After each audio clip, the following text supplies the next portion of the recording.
Hello folks, welcome to the new video. Everyone of us use a motorcycle in a day-to-day commute, right?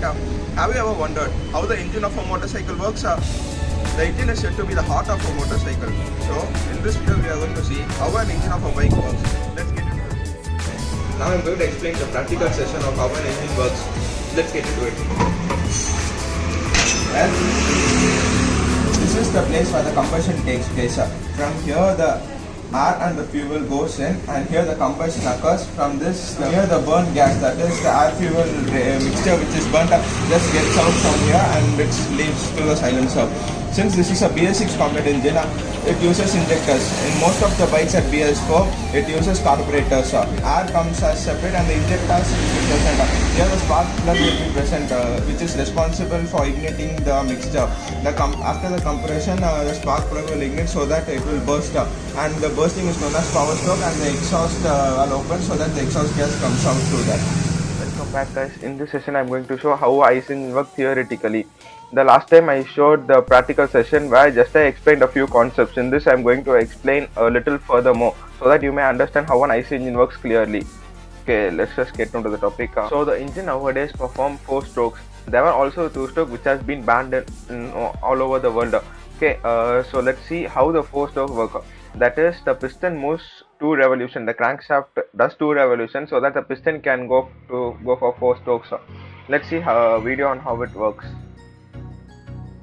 This is on how it works. At first the air and the fuel comes into the cylinder through the inlet valve, and the piston moves from the top dead center to the bottom dead center, and this is known as the intake stroke or the inlet stroke. Okay, then the second stroke is that the piston moves from the bottom dead center to the top dead center, where the air fuel ratio at the tops get compressed. The pressure is very high at this moment, and the spark plug is responsible for igniting the mixture so that the piston moves from the top to the bottom.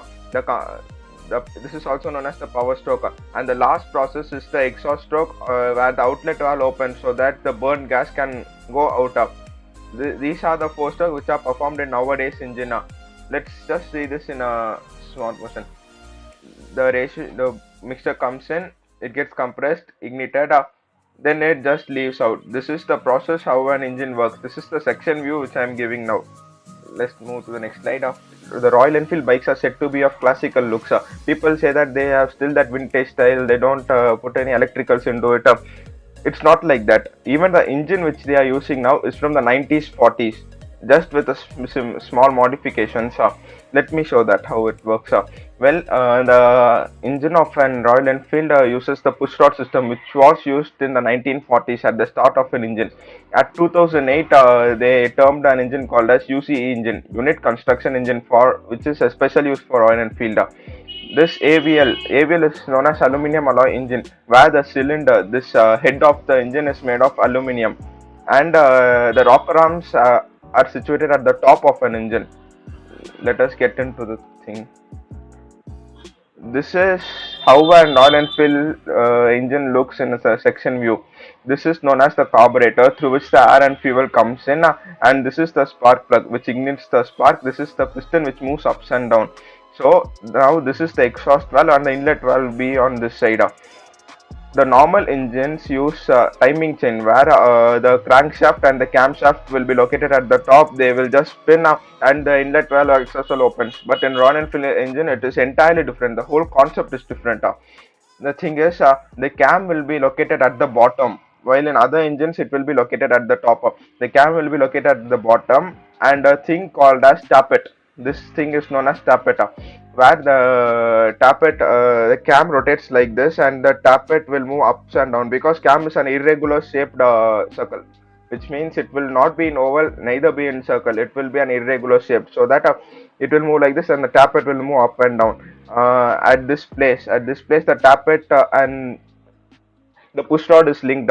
That nowadays they are using hydraulic tappets, but before that they used mechanical tappets. Now they are using hydraulic tappets. The push rod, you can see, right, this push rod just goes direct up, and it connects to the rocker arms. This part is known as rocker arms, which connects the push rod and the inlet valve. When this goes up, the rocker arms moves up and this side comes down, so that the inlet valve will be connected here and it will go down, so that the inlet valve opens and the air fuel ratio may come in. Thus, there are two cams.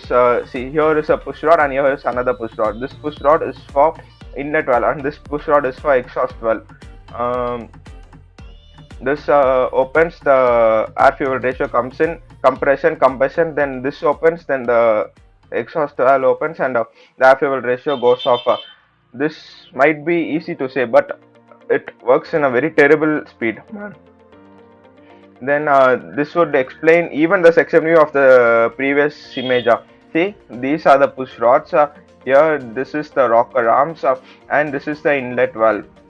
This are the cam. I said no, irregular shaped. These are the cams. When this moves up, the tappet, this is known as tappet, which moves up, and the push rod also moves up. The rocker arms pushes down the valve. So the inlet valve opens, the thing comes, and combustion occurs, and it goes off. Here, the timing chain will be connected to the crank and the camshaft, which is at the bottom.